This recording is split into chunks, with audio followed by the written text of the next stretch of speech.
Olá, boa noite. O governo Lula reclama de desrespeito aos direitos fundamentais de brasileiros deportados dos Estados Unidos. E ministro da Justiça e Segurança Pública, Ricardo Lewandowski, determina a retirada de algemas e correntes. Avião com destino a Confins, em Minas Gerais, tinha uma parada em Manaus, mas precisou de manutenção e o voo foi cancelado. A aeronave da Força Aérea Brasileira assumiu o transporte desse grupo de pessoas até o destino final e acaba de pousar.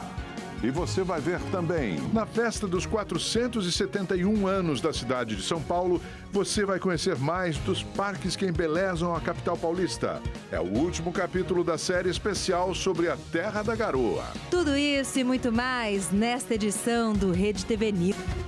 Rede TV News de volta. O grupo de 88 brasileiros deportados dos Estados Unidos finalmente chegou ao Aeroporto Internacional Tancredo Neves, em Confins, após uma viagem de mais de 24 horas, marcada por problemas e denúncias de maus tratos. O governo Lula reclamou do tratamento e afirmou que direitos fundamentais foram ignorados. Os passageiros passaram a noite no saguão do aeroporto até que um avião da Força Aérea Brasileira finalizasse o trajeto.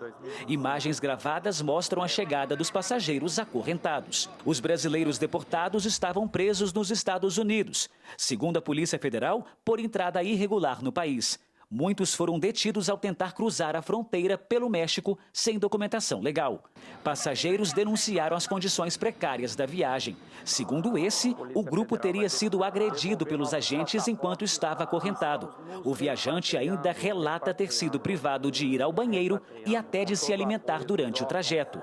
As agressões verdadeiras físicas começaram quando a gente já estava mais de 1h30 dentro do avião e eles não deixavam a gente sair nem nada. Aí foi quando a gente tentou sair por questão de sobrevivência. Só que a gente estava acorrentado, quando a gente foi para cima para sair, eles rebentaram a gente. Tem gente aqui que está muito machucado. E quando a gente foi tentar a saída, foi quando a gente apanhou muito. Em nota, o ministro Ricardo Lewandowski afirmou que, ao tomar conhecimento do caso, informou o presidente Lula que determinou que uma aeronave da Força Aérea Brasileira fosse buscar os passageiros. O documento enfatiza ainda que a dignidade da pessoa humana é princípio base da Constituição Federal. A tragédia de Brumadinho, em Minas Gerais, completa 6 anos. Os atingidos ainda sofrem com a contaminação por metais tóxicos, doenças respiratórias e transtornos mentais. Centenas de pessoas se reuniram em Brumadinho para homenagear as vítimas da tragédia. No horário do rompimento da barragem do Feijão, 12h28, os participantes fizeram 1 minuto de silêncio. Para simbolizar o número de dias, desde 25 de janeiro de 2019, foram soltos 2.192 balões amarelos. 3 balões brancos lembraram as vítimas que ainda não foram localizadas. A cerimônia teve ainda a leitura dos nomes dos 270 mortos. Cláudio Pereira Silva.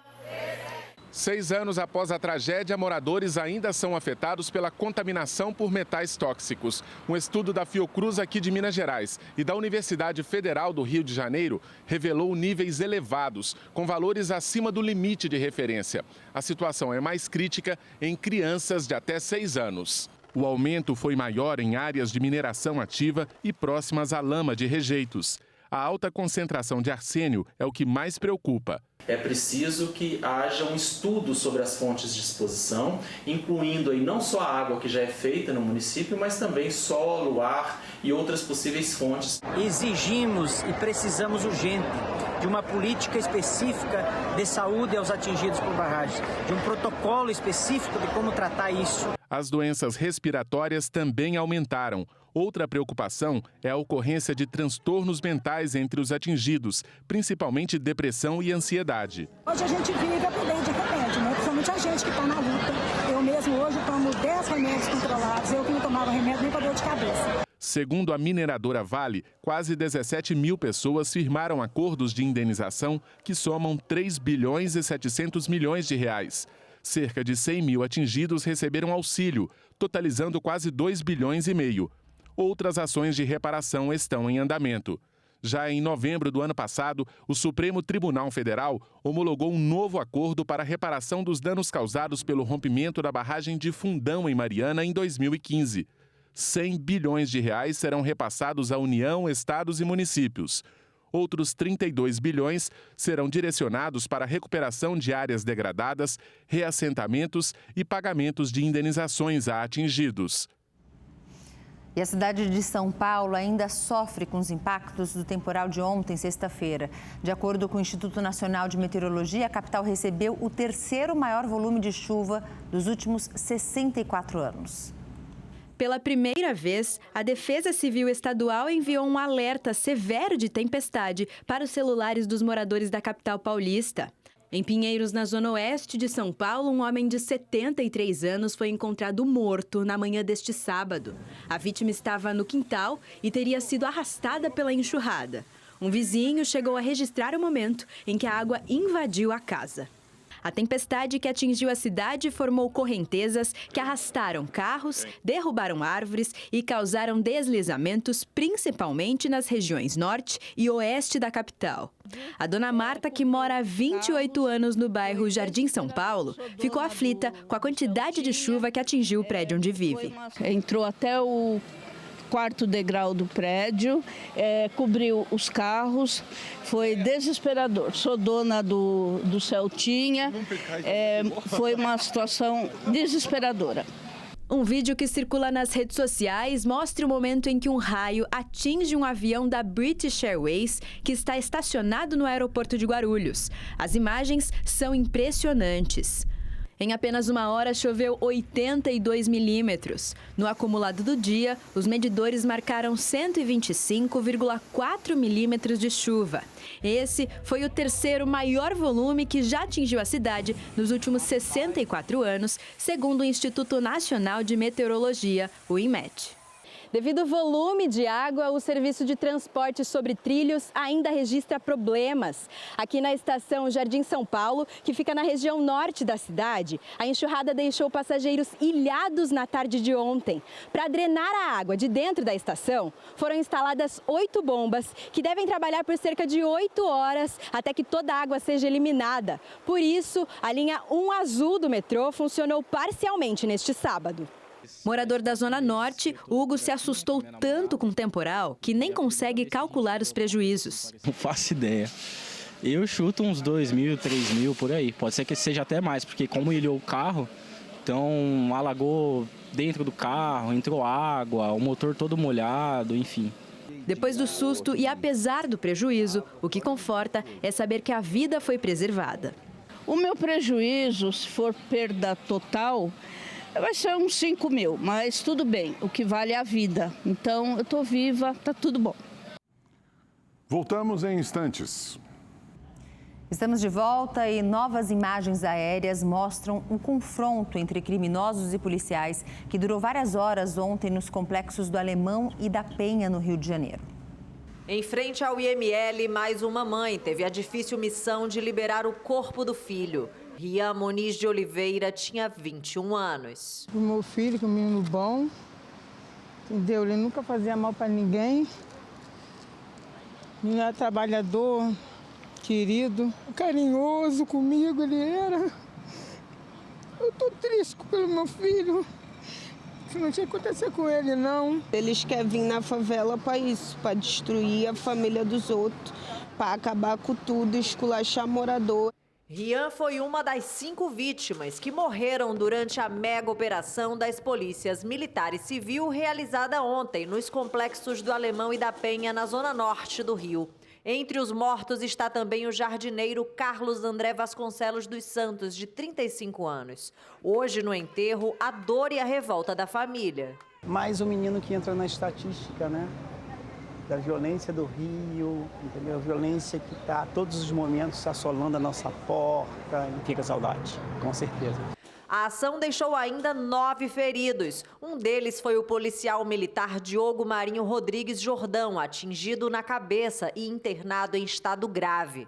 O objetivo da operação, que mobilizou mais de 500 agentes, é conter o avanço do Comando Vermelho nas comunidades, além de combater o roubo de veículos e cargas. Imagens aéreas mostram a resistência dos bandidos, que usavam táticas de guerrilha para impedir o avanço da polícia. Foram mais de 15 horas de tiroteio. Durante a ação, 2 suspeitos foram presos e cerca de 1 tonelada de drogas foram apreendidas.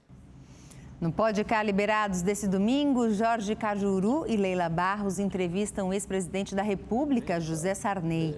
Aos 94 anos, ele relembrou momentos históricos da política, como a morte de Tancredo Neves, a redemocratização do Brasil e também falou sobre os atos golpistas de 8 de janeiro de 2023. O programa Pode Cá Liberados vai ao ar amanhã, às 11h30 da noite, então não perca. Voltamos em 15 segundos.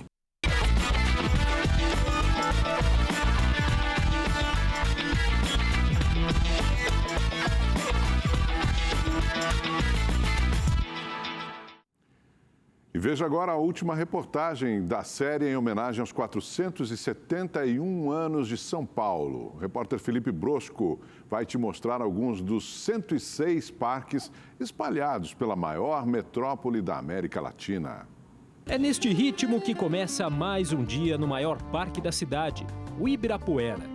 Cartão postal de São Paulo, ele foi inaugurado em 1954 e é patrimônio histórico do município.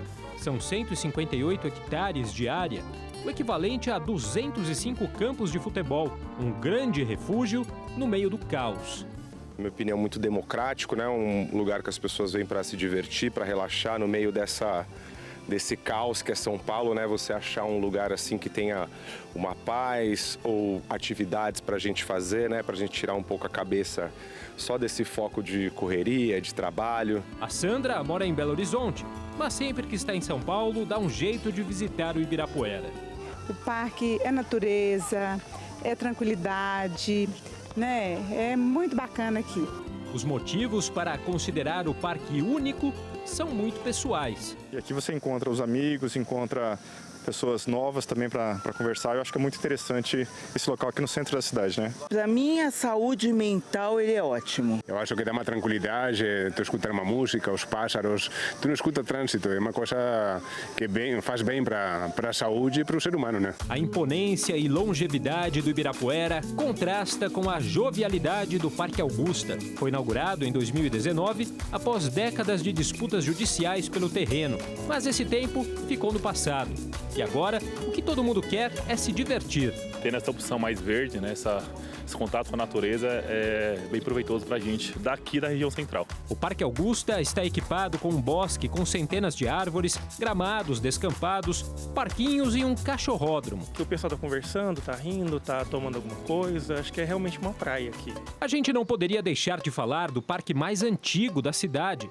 Criado originalmente como Horto Botânico em 1825, foi aberto ao público como o Jardim Público da Luz. O parque foi tombado em 1981. Nas dependências, há espaço para apresentações com o tradicional coreto. Também tem espelhos d'água, gruta e exposição permanente de esculturas. E é público, é gratuito, né? Que a gente também pode trabalhar em conjunto, né? Na preservação. São Paulo tem mais de 100 parques públicos municipais espalhados pela cidade. Mas, segundo os especialistas em meio ambiente, a cobertura vegetal da capital paulista é considerada baixa. Em 46 dos 96 distritos da metrópole, a área verde é menor do que 20%.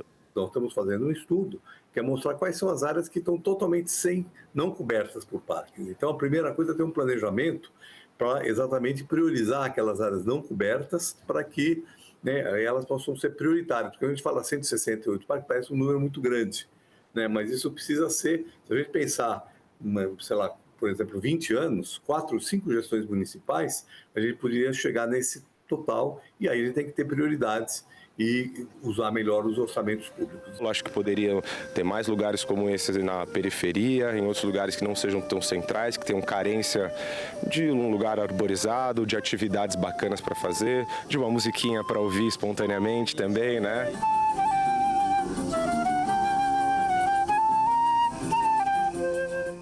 E quando se fala em aniversário de São Paulo, é claro que tem bolo no bairro do Bexiga, um dos mais tradicionais da cidade.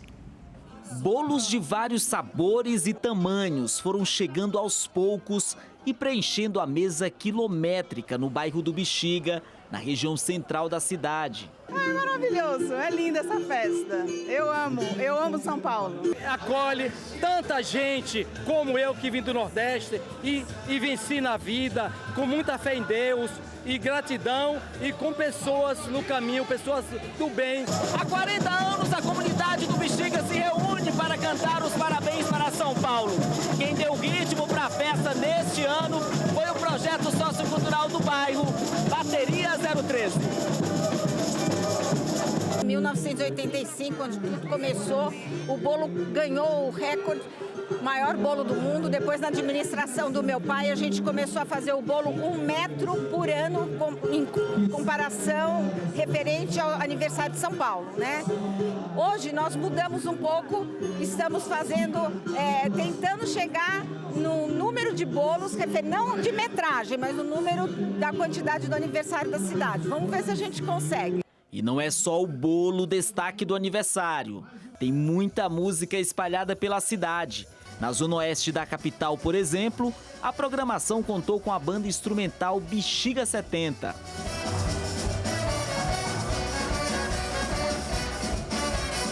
São Paulo respira cultura e a gente tem várias formas de cultura diferentes na cidade de São Paulo.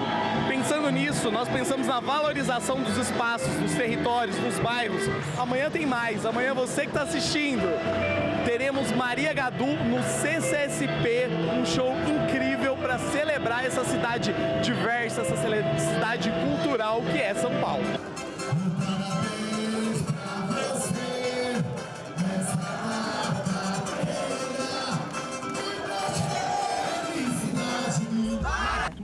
Rede TV News fica por aqui. Uma ótima noite para você. Parabéns, São Paulo. Uma boa noite, bom domingo.